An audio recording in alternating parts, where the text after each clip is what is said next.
मुच्यते। पूर्णस्य पूर्णमादाय पूर्णमेवावशिष्यते। ॐ शान्ति शान्ति शान्तिः। ॐ शन्नो मित्रः शं वरुणः शन्नो भवत्वर्यमा शन्न इन्द्रो बृहस्पतिः शन्नो विष्णुरुक्रमः। नमो ब्रह्मणे नमस्ते वायो त्वमेव प्रत्यक्षं ब्रह्मासि त्वमेव प्रत्यक्षं ब्रह्म वदिष्यामि ऋतं वदिष्यामि सत्यं वदिष्यामि तन्माम् अवतु तद्वक्तारमवतु अवतु माम् अवतु वक्तारम् अवतु वक्तारम्। ॐ शान्ति शान्ति शान्तिः। ॐ भद्रं कर्णेभिः शृणुयाम देवाः भद्रं पश्येमाक्षभिर्यजत्राः स्थिरैरङ्गैस्तुष्ट्वागुंसस्तनूभिः व्यशेम देवहितं यदायुः। स्वस्ति न इन्द्रो वृद्धश्रवाः स्वस्ति नः पूषा विश्ववेदाः स्वस्ति नस्तार्क्ष्यो अरिष्टनेमिः स्वस्ति नो बृहस्पतिर्दधातु। ॐ शान्ति शान्ति शान्तिः। ॐ सहना भवतु सहनौ भुनक्तु सह वीर्यं करवावहै तेजस्विनावधीतमस्तु मा विद्विषावहै। ॐ शान्ति शान्ति शान्तिः।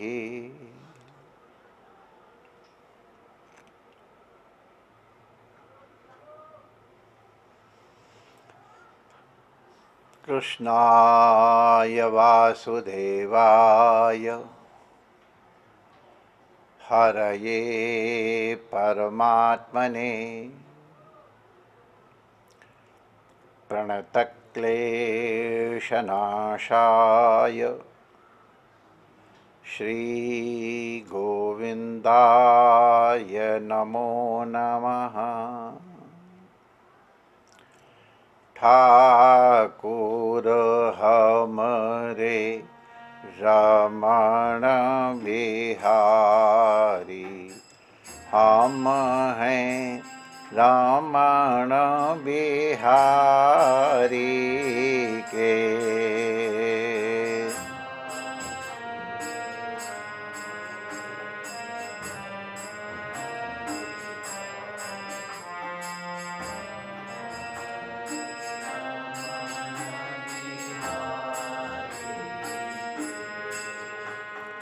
ठाकुर हमरे रमण बिहारी हम हैं रमण बिहारी के।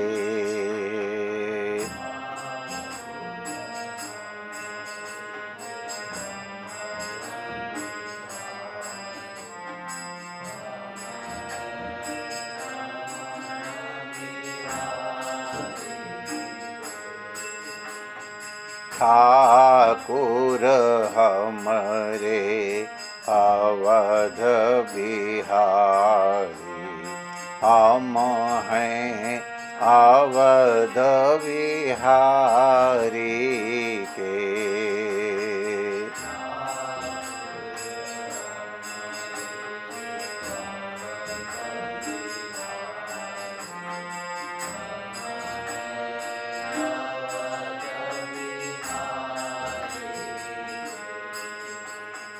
ठाकुर हमरे अवध बिहारी, हम हैं अवध बिहारी के।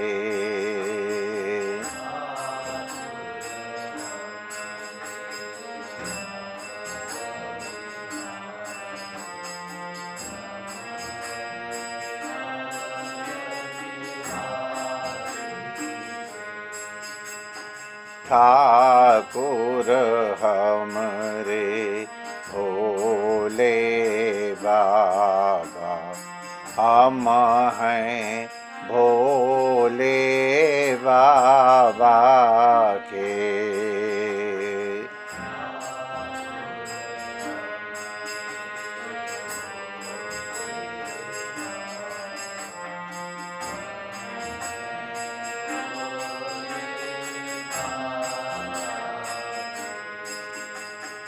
ठाकुर हमरे भोले बाबा, हम हैं भोले बाबा के।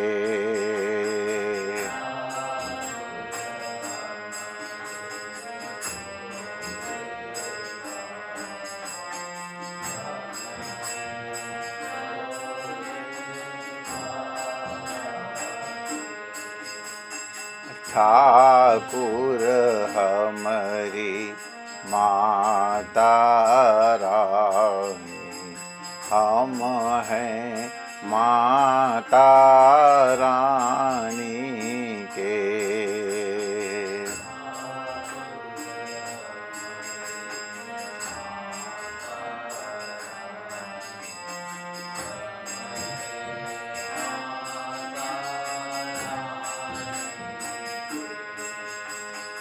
ठाकुर हमारी माता रानी, हम हैं माता रानी के।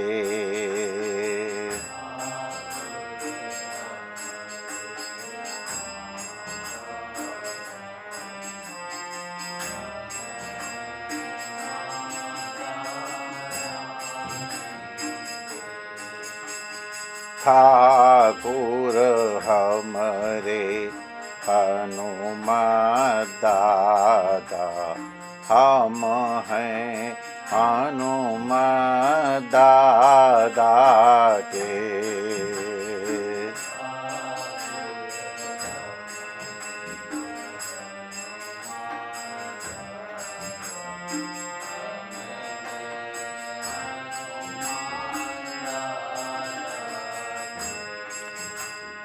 ठाकुर हमरे सद्गुरु प्यारे, हम हैं सद्गुरु प्यारे के।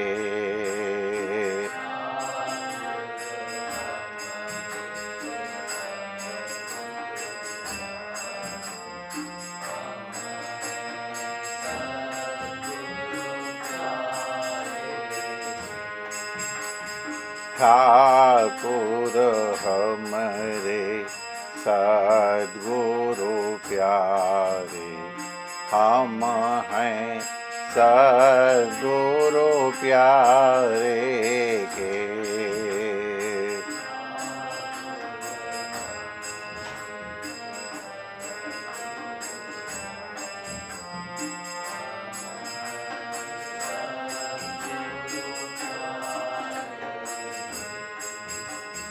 साधु सेवा धर्म हमारा, काम न दुनिया दारी से।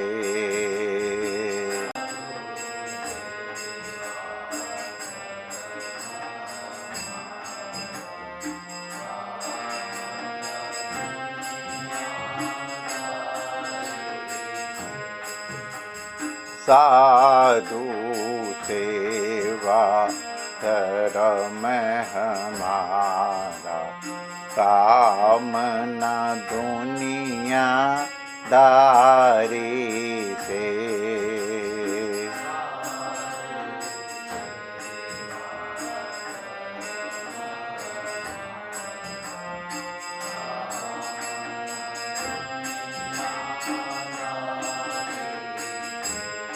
कोई भला कहो चाहे बुरा कहो, हम हो चुके रमण बिहारी के।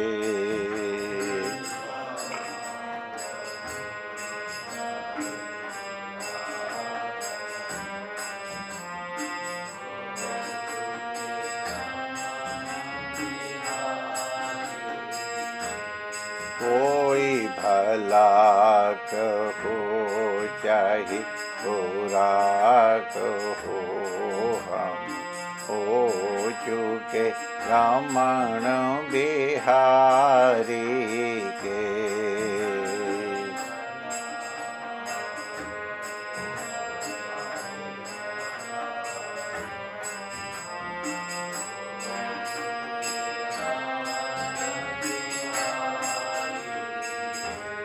हम हो चुके रमण बिहारी के।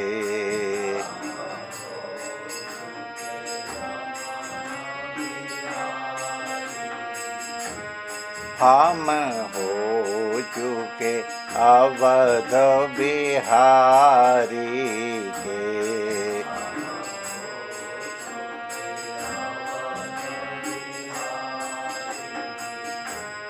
हम हो चुके भोले बाबा के।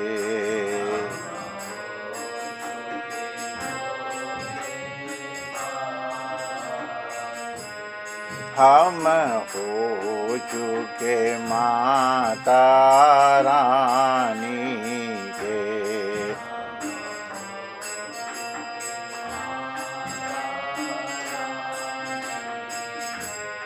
हम हो चुके हनुमान दादा के।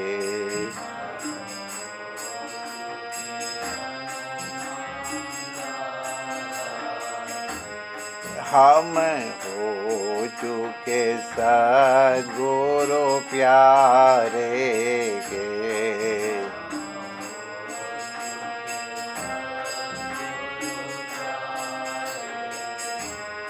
हम हो चुके रमण बिहारी के।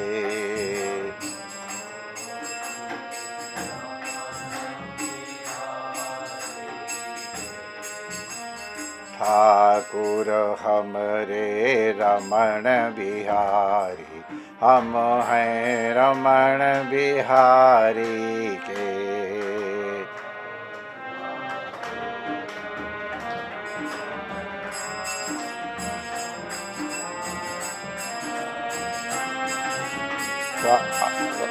साधु सेवा धर्म हमारा, काम न दुनियादारी से।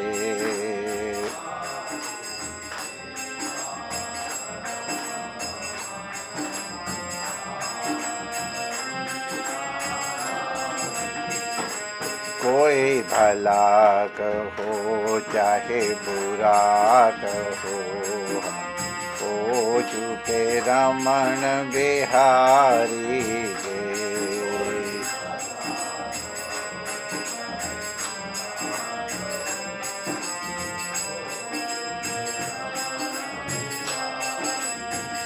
श्री रमण बिहारी लाल की जय। पूज्य अवध बिहारी भगवान की जय। श्री कृष्णेश्वर महादेव की जय। भगवती पराम्बा भगवती की जय। श्री हनुमंत लाल की जय। पूज्य सद्गुरुदेव भगवान की जय। सर्व संत हरिभक्तन की जय। आज के आनंद की जय। जय जय श्री राधे श्याम। कृष्णाय वासुदेवाय हरे परमात्मे प्रणतक्लेशनाशाय गोविंदाय नमः।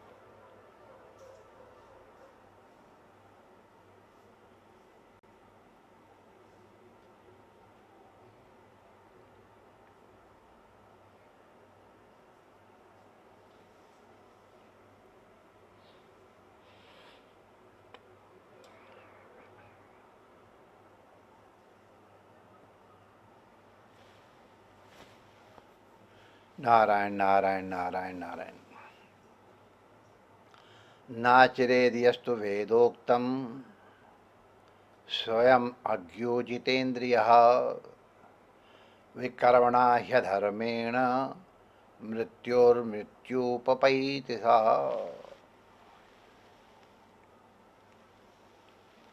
मृत्योर्मृत्युम उपैति सः।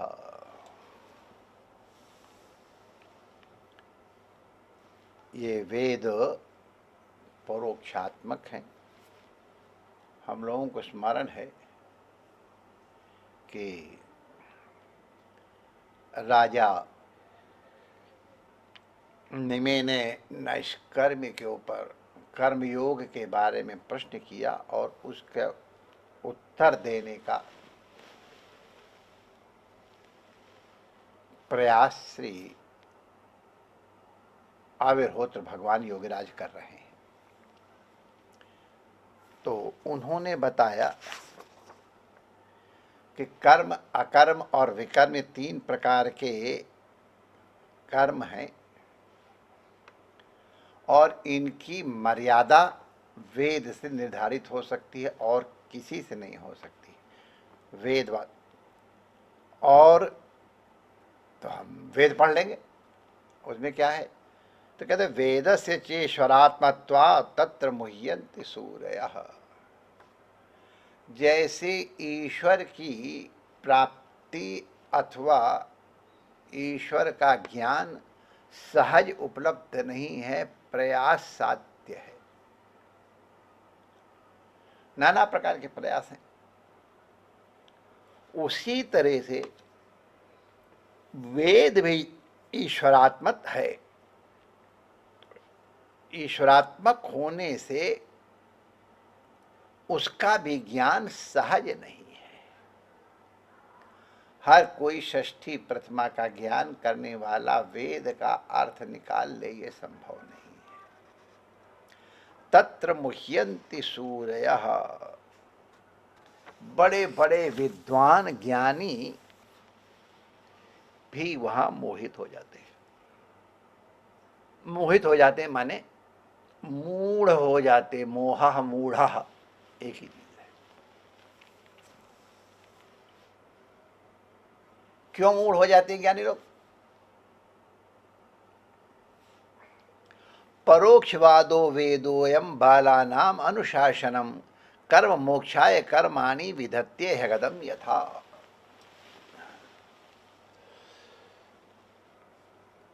वेद का तात्पर्य परोक्ष है।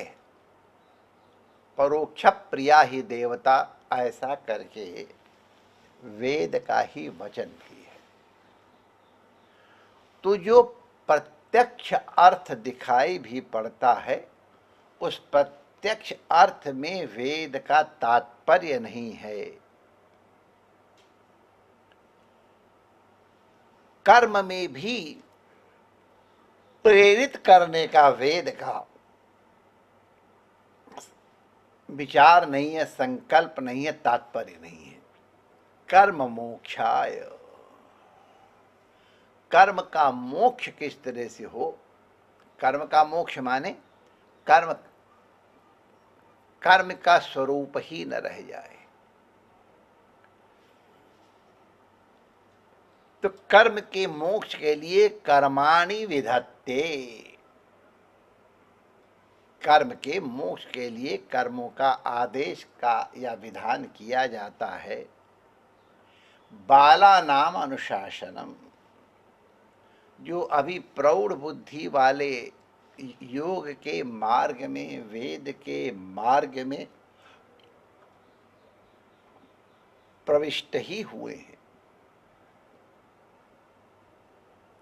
भले अन्य सब शास्त्र जानते हों, लेकिन वेद में अभी प्रविष्ट नहीं हुए हैं, वेद के तात्पर्य ज्ञान में वो अभी समर्थ नहीं हुए, उनके लिए शब्द आया है बालानाम, वो बाल बुद्धि। तो यहाँ दूध पीने वाले बच्चे से तात्पर्य नहीं है, स्तनंधय से तात्पर्य, वो तो बेचारा वेद बोल ही नहीं पाएगा। जो वेद का उच्चारण कर भी लेते हैं और करने की प्रवृत्ति भी रखते हैं, लेकिन अभी परोक्ष वेद, जो परोक्षात्मक परोक्षार्थात्मक जो वेद हैं, उनका परोक्षार्थ नहीं जानते हैं, उनको बालक कहा, उनके प्रवृत्ति के लिए कि वो कर्म में प्रवृत्ति हो। कर्म में प्रवृत्त यदि वो नहीं होंगे तो उनके संस्कार कैसे विनष्ट होंगे। ये तात्पर्य, कर्म संस्कारों के विनाश में तात्पर्य है, नैष्कर्म में तात्पर्य है वेद का, कर्म में नहीं। तो जो उसमें स्वर कामो यजेत इत्यादि कहा है, तो ये सब कर्म में बालक प्रवृत्त हों इसलिए है। हम लोगों ने उदाहरण सुना था, कड़वी दवाई खाने के लिए पेड़े देने का लोभ किया जाता है, तो क्या फिर पूछेंगे स्वर्ग आदि है ही नहीं क्या? नहीं, क्यों है, क्यों नहीं है, लेकिन परम तात्पर्य स्वर्ग आदि में नहीं है। जैसे बच्चे को औषध खिलाना लक्ष्य है, पेड़ा मुख्य नहीं, कभी कभी पेड़ा मिलता है, कभी अरे फिर दे देंगे, नहीं है। तो प्रभावती माता कन्हैया से कहती है, मैं बंसरी सोने मंगवाऊंगी और तब तुमको दूंगी, कल आना। नाश तो आज देख लिया और कल करे तरकारी। तो स्वर्ग आदि मिलते भी हैं, नहीं मिलते ऐसी बात नहीं भी मिलते, लेकिन उसमें तात्पर्य नहीं। तात्पर्य तो जैसे दवाई खिलाने में है, वैसे कर्म मोक्ष में और ज्ञान की प्राप्ति में वेद है। सर्वे वेदा यद्याम आमनन्ते। तो फिर अगर कर्म मोक्ष ही तुम्हारा लक्ष्य है, तो काहे को कर्म करो ही, छोड़ो कर्म को, अपने आप कर्म मोक्ष हो गया। तो कहते नहीं, ये नहीं है। नाचरेद्यस्तु वेदोक्तम स्वयं अज्ञो अजितेन्द्रियः विकर्मणा ह्यधर्मेण मृत्युर्मृत्युम उपैति सः।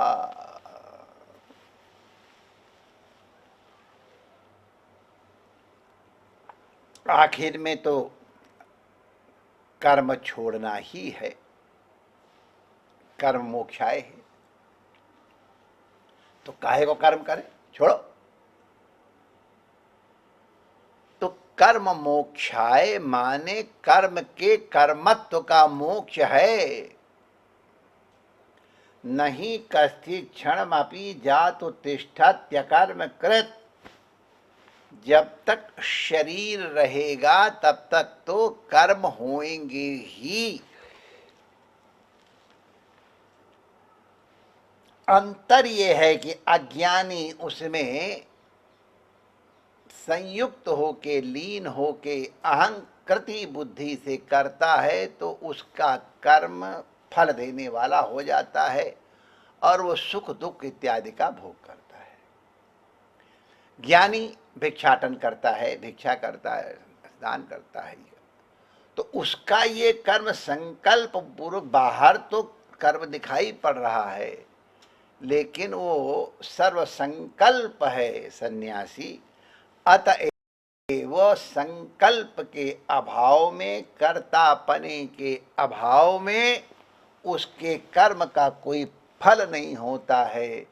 कर्म वही है जो फल दे, क्योंकि उसकी कर्म या उसकी क्रियाएं कोई फल देने वाली नहीं होती हैं अभिमान राहित्य के कारण, इसलिए वो कर्म का मोक्ष हो गया। बाहर से क्रिया तो वही दिखाई पड़ रही है।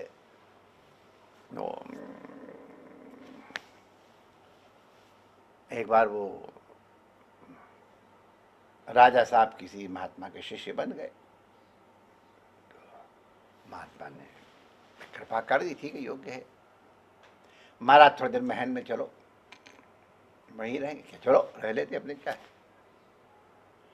महाराज हम तो पलंग पे सोए, आप सूखे हो तो ठीक नहीं लगेगा।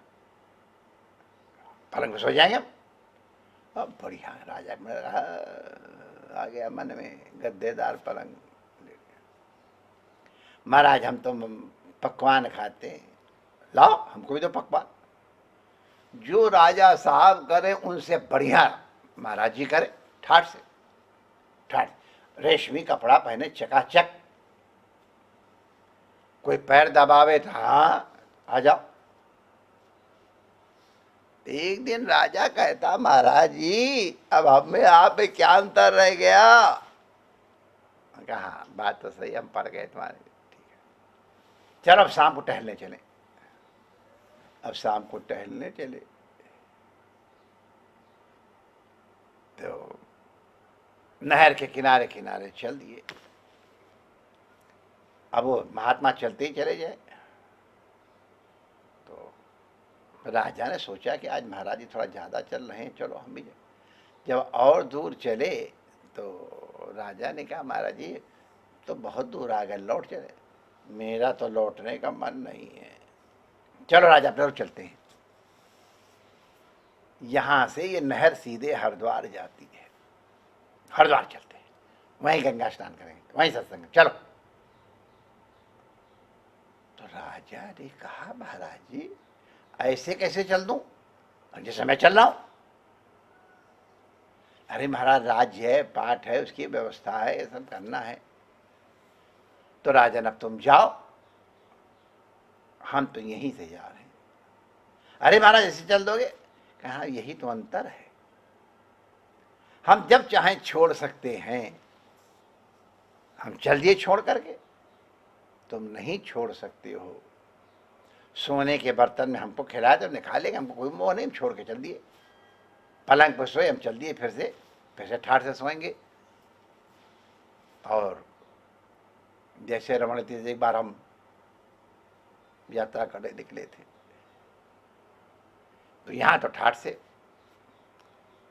और वहाँ दिखाया था महेशान जी को और राजा को।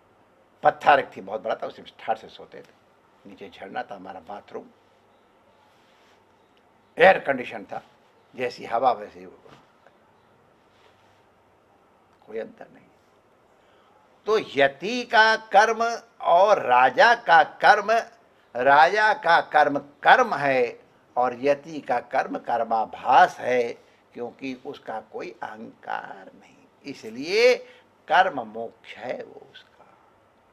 तो वेद का तात्पर्य सबके लिए कर्म मोक्ष है। कर्माणि विधत्ते, क्यों कि जैसे बच्चे को उस कर्म में प्रेरित करते हैं। इस सत्कर्म में लगेगा, इस सत्कर्म में लगने के कारण अग्निवेश के सामने बैठने का अभ्यास होगा, प्रातःकाल उठने का अभ्यास होगा, नहाने धोने का शीघ्र अभ्यास होगा, ब्रह्मचर्य पालन का अभ्यास होगा, आहार विहार में संयम होगा। ये सब सिखाने के लिए और कर्म का विधान किया गया है। ये सब करोगे तो तुमको स्वर्ग मिलेगा और ये नहीं करोगे तो तुमको नरक मिलेगा। तो उससे विरत करने के लिए है, बच्चों के जैसे। लेकिन तात्पर्य कर्म मोक्षाय है। तो राजा ने, माने यह पूर्व पक्षी पूछ सकता है, राजा ने तो नहीं पूछा, इसमें लिखा तो नहीं है। लेकिन अगर पूर्व पुरुष से पूछ सकता है कि भाई कर्म करो ही काहे को, जब कर्म मोक्ष ही तुम्हारा लक्ष्य है तो कर्म करो ही मत। तो ना चरेद यस्तु वेदोक्तम, कर्म किए बिना तो कोई रह नहीं सकता है। नहीं कश्चित् क्षणमपि जातु तिष्ठत्य कर्म कृत, कुछ न कुछ कर्म तो करोगे ही। अब यदि वेदोक्त कर्म नहीं कर रहे हो तो कहते नाचरेद यस्तु वेदोक्तम, यह तू माने जो व्यक्ति वेदोक्त कर्म माने वेद में बताए हुए या वेद में बताए हुई दृष्टि से नाचरेत, आचरण नहीं करता है, कर्म नहीं करता है, व्यवहार नहीं करता है, तो स्वयं अज्ञो, एक तो वैसे ही अज्ञ है, मूर्ख है, और दूसरा अजितेंद्रिय, जितेंद्रिय भी नहीं, अजितेंद्रिय है। अगर जितेंद्रिय होता तो अगर अज्ञ नहीं है, विद्वान है, तो फिर वो कभी वेद से विधान से अलग नहीं करेगा। जैसे अवधूत हो जाने पर भी, दिगंबर हो जाने पर भी, कोई बाह्य क्रिया दिखाई पड़ने पर भी अवधूत कोटि के महापुरुषों की क्रिया से पता चल जाता है कि ये पागल नहीं है, ये अवधूत है। वो पूर्व दिशा की ओर बैठ के लघु शंका नहीं करेंगे, उनका अभ्यास हो गया, निकलेगी नहीं लघु शंका धर्म करके बैठने से। तो उसी तरह से उनके कर्म इस प्रकार से अभ्यस्त हो गए हैं कि उनको उन कर्म करने के लिए प्रेरणा या चेष्टा नहीं करनी पड़ी। लेकिन स्वयं अज्ञ, अज्ञ माने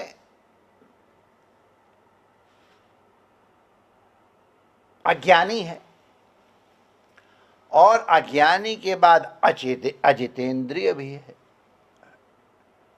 एक तो कोढ़ और उसमें खुजली और हो गई, बड़ा कठिन होता कोढ़ में खुजली हो जाए। हे भगवान, ऐसी बढ़िया खुजली में ऐसा स्वाद आता है, ऐसा स्वाद आता है कि मालपुआ में भी वो स्वाद ना आवे खुजलाने में। लेकिन इसके बाद जब बंद करो तो ऐसा तिलमिलाहट होती है, ना बैठा जाए, ना उठा जाए, ना लेटा जाए। हरे राम राम राम राम राम राम, उसकी कल्पना ही मत करो। तो जो एक तो मूर्ख है और फिर असंयमित इंद्रिय वाला है, अजितेंद्रिय माने जिसकी इंद्रियां संयम में नहीं है, ऐसा, तो वो जब कर्म नहीं करेगा तो दो तरह से होगा। एक तो विकर्मणा, विकर्म माने संध्या करना है तुमको, वो संध्या नहीं करेगा। तो यो कर्म करना है, उसके न करने के कारण वो विकर्म रूपी प्रत्यवाय हो गया।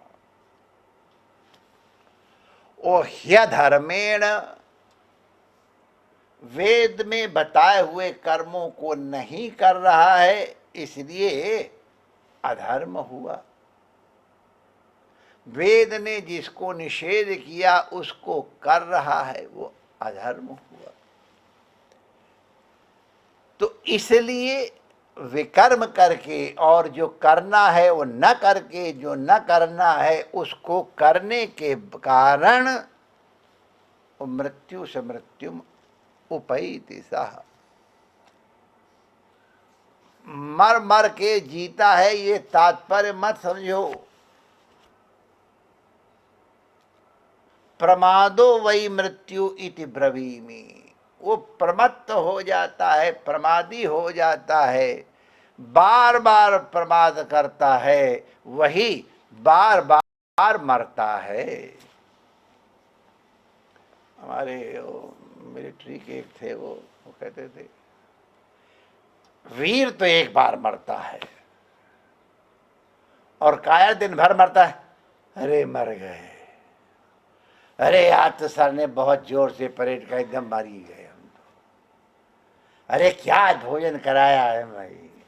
तो कहते वो आने दिन में कै बार मरता है।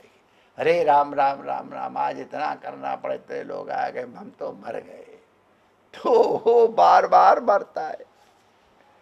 और जो वीर होता है वो तो एक ही बार मरता है।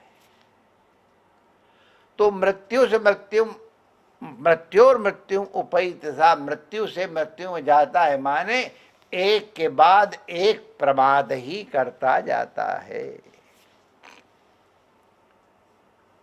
माने उसका कल्याण कभी नहीं होता है। और मर करके फिर अपने दूसरा जन्म लेगा, उन पूर्वकृत कर्मों को भोगने के कारण अज्ञान कारण फिर मरेगा। तो ये जन्म मरण की शरणी भी लगी रहेगी। तो इसलिए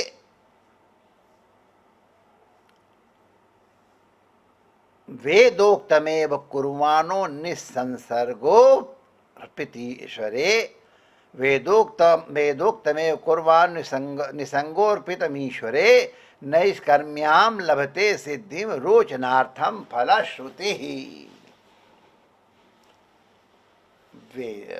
वेद में कोई प्रमाद नहीं होता है। हित की बात बार बार और कई बार कहते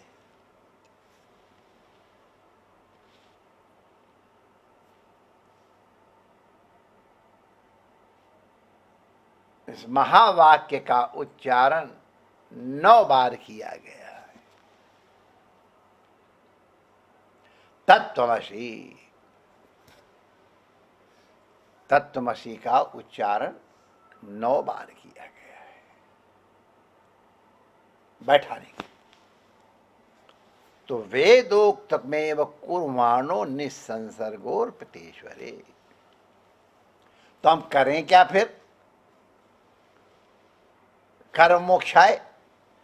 तो कहते वेदोक्तम एव कुर्वाणो। एवकार का मतलब है वेद ने जो हमको बताया है वही करें,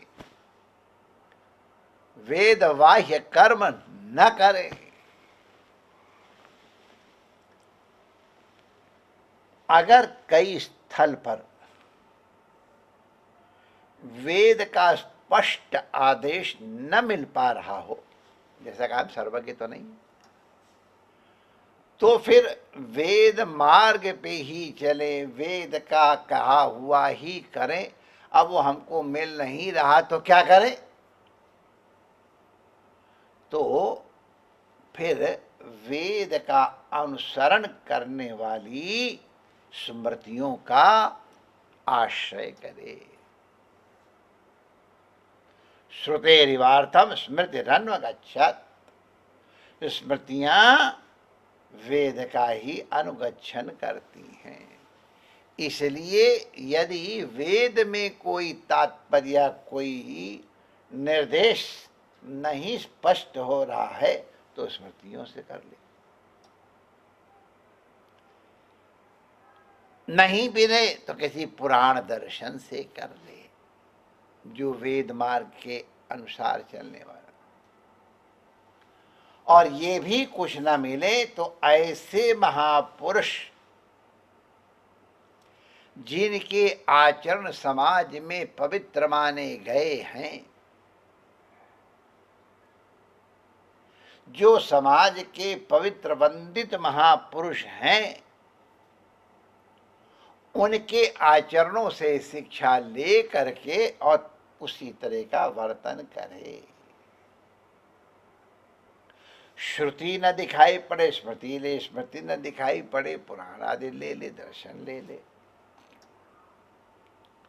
वो भी ना हो तो किसी महापुरुष का संशय कर ले, वो जैसे आज करें। वो जब समावर्तन संस्कार होता है तब ये आदेश दे दिया जाता है। इसी समावर्तन संस्कार माने जब आचार्य के पास रह करके अध्ययन पूरा हो गया और अब घर जाने के लिए अंतिम वो संस्कार कहलाता है समावर्तन संस्कार। उस समावर्तन संस्कार के दिन गुरुदेव अपनी आखिरी शिक्षाएं प्रदान करते हैं कि बेटा अब तुम संसार में जा रहे हो, यहां तो हम तुमको संभाले रहते रहे, लेकिन जब तुम बाहर जाओगे हर जगह तो हम तुमको संभालने के लिए तैयार नहीं मिलेंगे, और तुम्हारे सामने कोई आचरण, ये हमारे बताए हुए जो आचरण हैं उनके अनुसार चलने की कोशिश करना। बच्चों ध्यान रखना, हम मनुष्य हैं, हमसे कुछ असद आचरण भी होते होंगे, हमारे कुछ असत शब्द के प्रयोग का अभ्यास भी होगा, हम और कोई ऐसी चीज करते होंगे जो शास्त्र की मर्यादा के उतने अनुकूल नहीं है, तो मेरे उन कर्मों की नकल मत करना। जो मेरे अच्छे कर्म हैं, यदस्माकं सुचरितानि, हमारे अच्छे अच्छे कर्मों को ही करना। हम लोग पश्चिम की नकल करने लग गए, विचित्र विचित्र नकल, हमको तो देख के आश्चर्य होता है। फटहे कपड़े पहनना फैशन हो गया विदेश की नकल। हमारे पास उस दिन एक बेंगलोर से आए थे, वो कह रहे महाराज जी नई पतलून मिल जाएगी अगर 5,000 की, तो घिसी और फटी हुई मिलेगी 9,000 की। लो, पहले तो हमारे यहाँ कोई थोड़ा फट फुट जाता था तो दे देते थे, बेचारे लोग पहन लेते,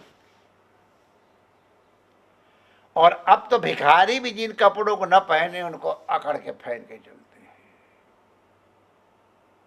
पश्चिम की नकल करते हैं, अमुक प्रकार का खान पीन करने लग गए, नकल करते हैं। लेकिन विदेशी या पश्चिमी लोग केला खा के सड़क के ऊपर नहीं फेंकते हैं, नाक सड़क पे नहीं छिड़कते हैं, पब्लिक प्लेस को गंदा नहीं करते, कूड़ा घर से बाहर नहीं फेंकते, इकट्ठा करके रख लेते हैं, गंदगी नहीं करते, ये नहीं सीखे।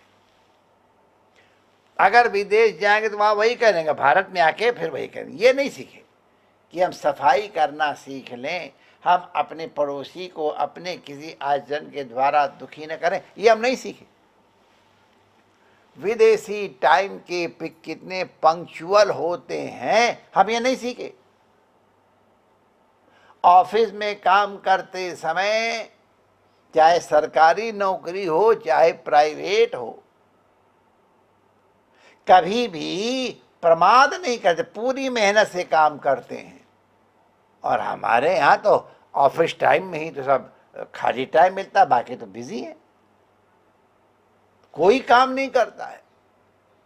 सरकारी नौकरी तो काम करने के लिए है ही नहीं।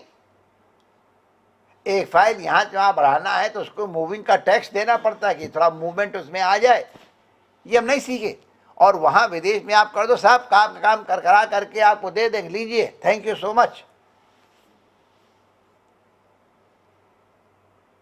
ये हम नहीं सीखे। तो जो सीखना चाहिए वो नहीं सीखे,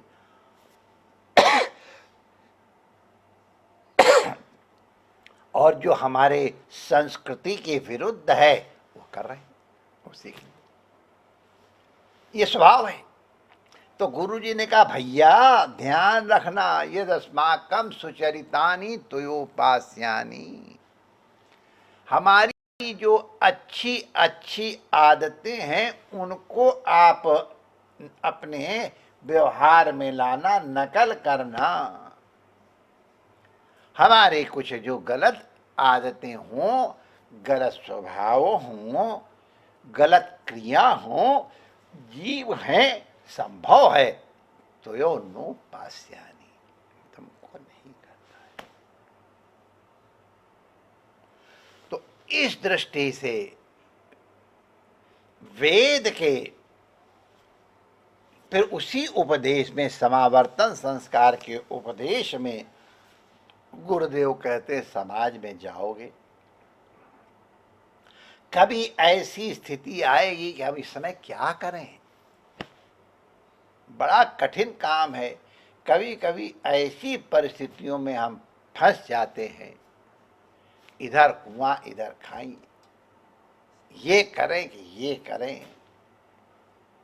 उस समय जो वेद के निर्देश हैं वो भी स्पष्ट नहीं पता चल रहे हैं, स्मृतियों का भी स्मरण नहीं आ रहा है, किसी पुराण आदि का भी प्रमाण नहीं मिल रहा है। तब ऐसे समय में जो समाज के पूज्य पुरुष हैं, जिनके आचरणों के कारण उनका सम्मान है, ऐसे महापुरुष जिस तरह से व्यवहार करें, यथा ते आचरण, जैसे वो व्यवहार करें, यथा ते वर्तेरन तथा त्वं वर्ते था, जैसे वो आचरण करें उस तरह का आचरण तुम करना।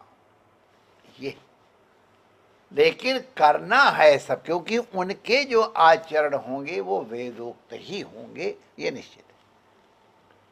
तो वेदोक्तमेव कुर्वाणो, मैंने इसलिए ये बात कह दी कि कह दिया वेदोक्त कर्म करो।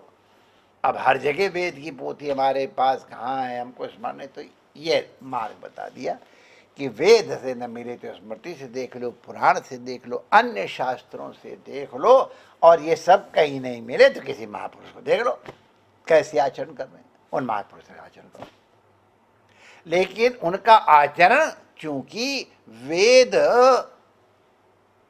मर्यादा के अनुसार होगा, इसलिए उनकी नकल करना भी वेदोक्त मार्ग का ही पालन होगा।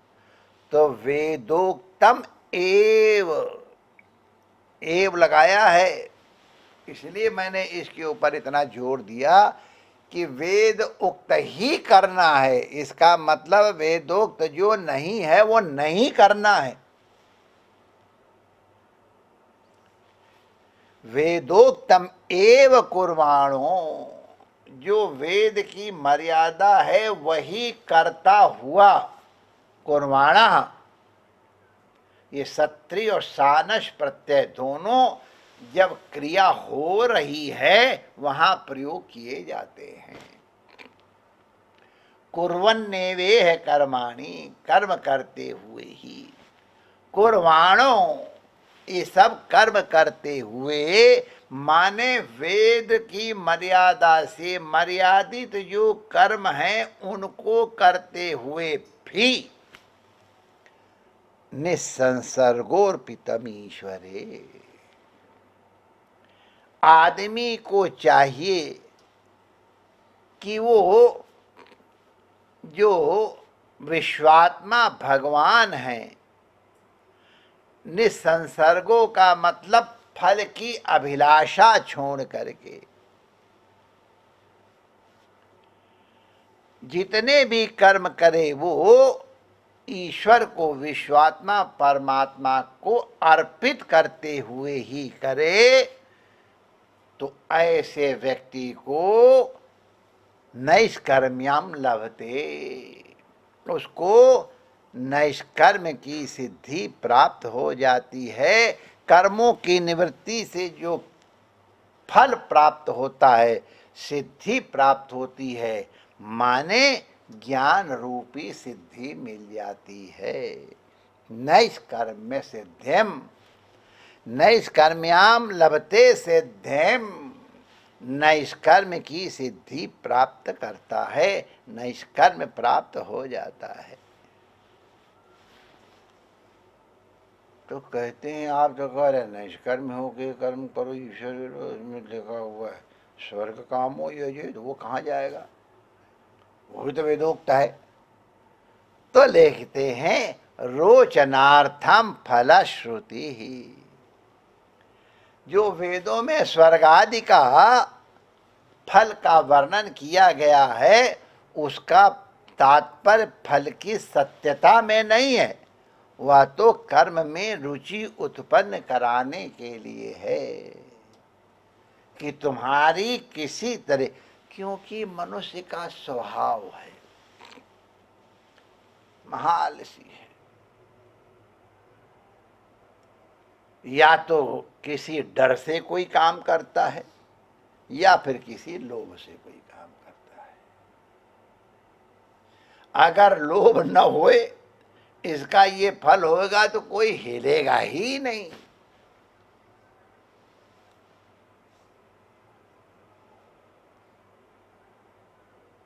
पशु भी नहीं करता है। प्रयोजनम अनुद्देश्य मंदोपि न प्रवर्तते, तो किसी लोभ या लाभ से कर्म करता है या डर के मारे करता है। तो इसीलिए जो शास्त्रों में नरक आदि का भय दिखाया गया है उसका तात्पर्य है उन कर्मों में जीव की प्रवृत्ति को रोकना है। और जिन कर्मों के लिए लिखा इनका ये स्वर्ग आदि फल हैं, तो तुमको सुंदर सुंदर अप्सराएं मिल जाएं और क्या नाम है ये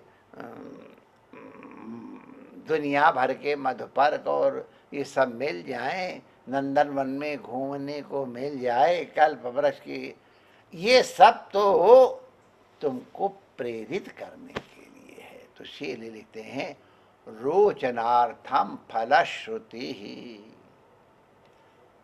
ये फलश्रुति जो वेद में बताई गई है ये रोचनार्थक है कि तुम्हारी कर्म में, कर्ता की कर्म में रुचि हो जाए।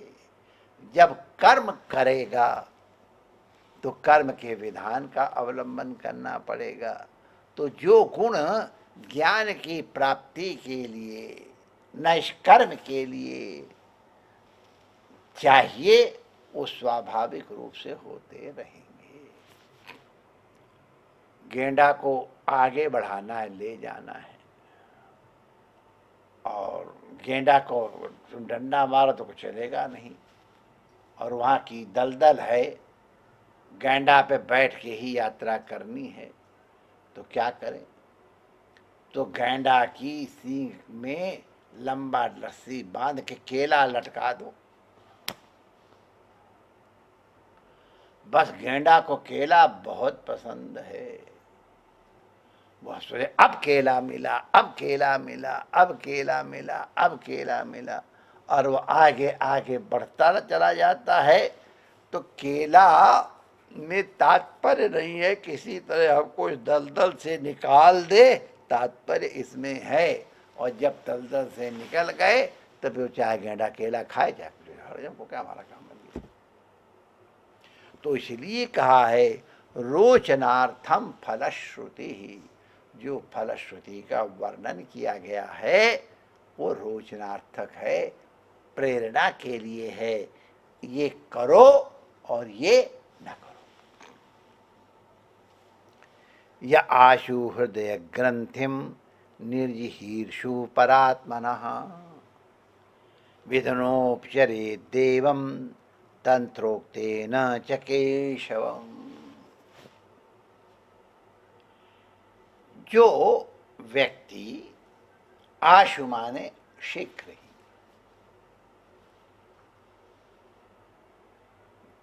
हृदय ग्रंथिम निर्जिहीर्षु, हमारे हृदय के अंदर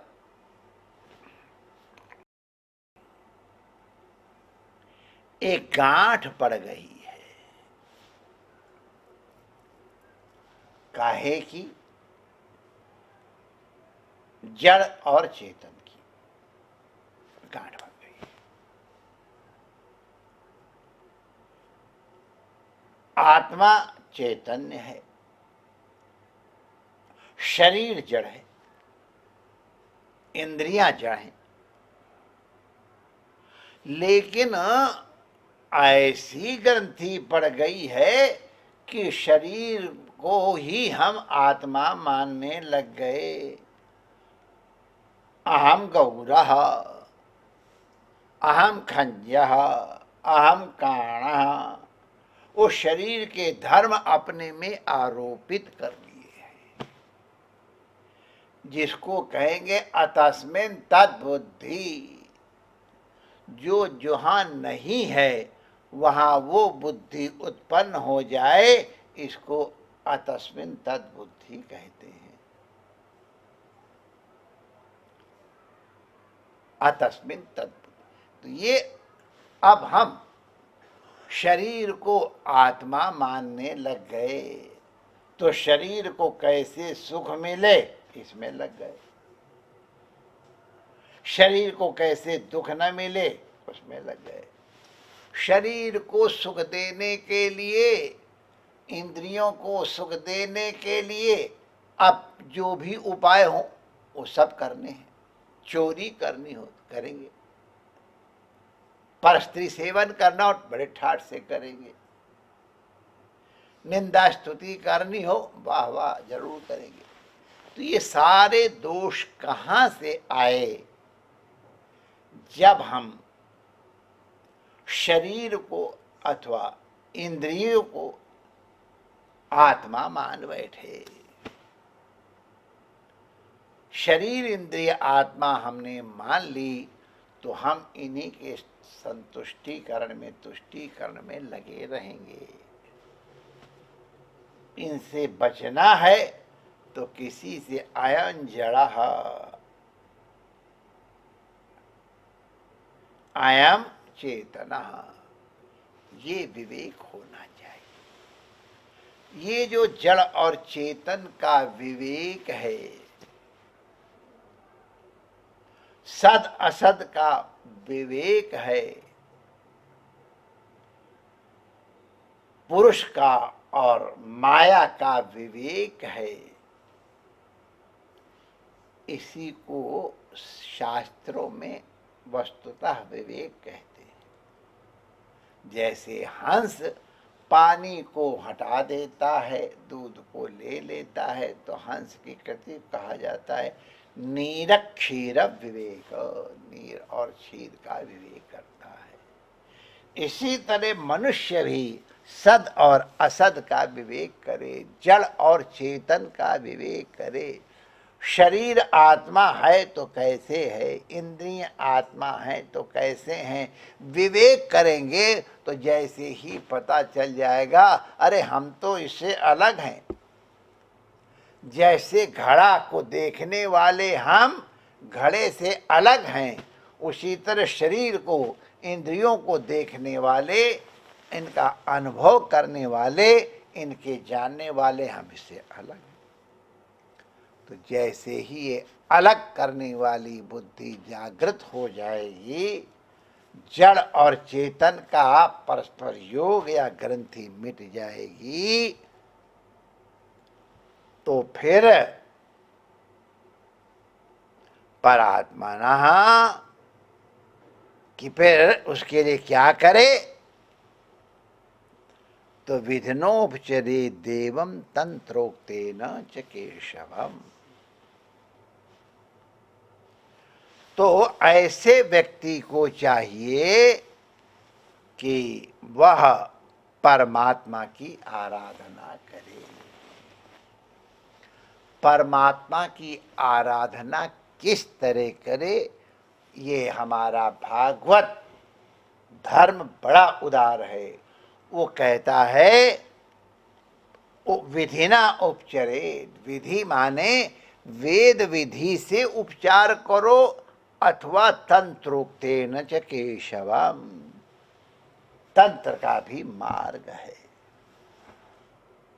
जैसे वेद मार्ग है वैसे तंत्र मार्ग है, बड़ा प्रशस्त है। तंत्रों में भी कुछ शाक्त तंत्र हैं, कुछ शैव तंत्र हैं, कुछ गाणपत्य तंत्र हैं, कुछ वैष्णव तंत्र हैं, कुछ शैव तंत्र हैं, कुछ शाक्त तंत्र, इस तरह से नाना प्रकार के तंत्र हैं। उनमें भी कुछ वाम तंत्र हैं, कुछ दक्षिण तंत्र हैं। तो ये सब विधियां हैं, बड़ा पुष्ट वो भी संप्रदाय है।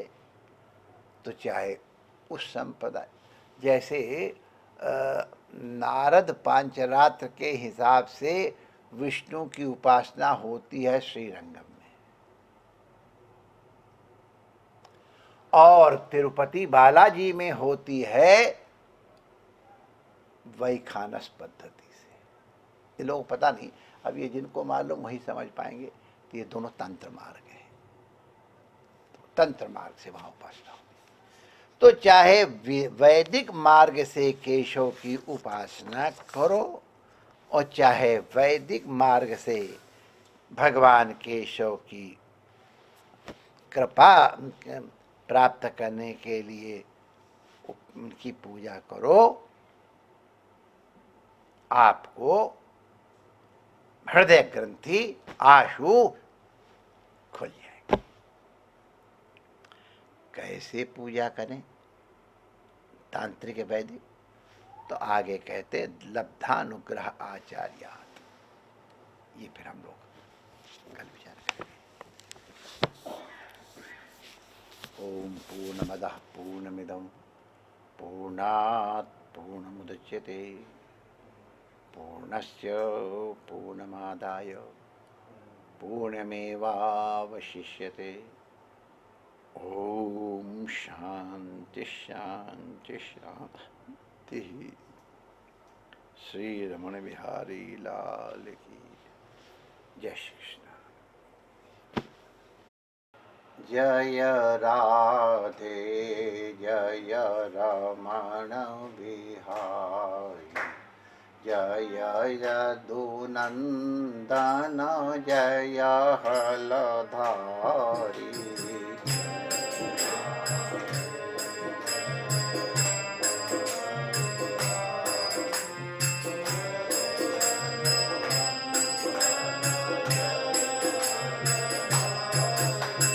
जय राधे जय रमण बिहारी, जय नंदन जय हलधारी।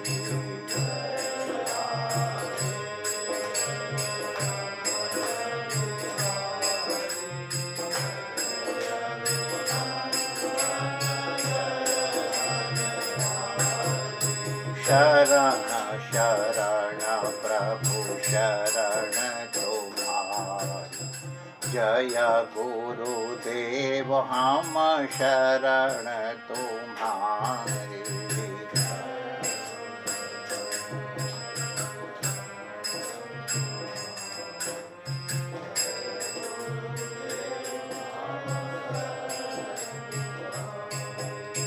जय राधे जय रमण बिहारी, जय यदुनंदन जय हलधारी।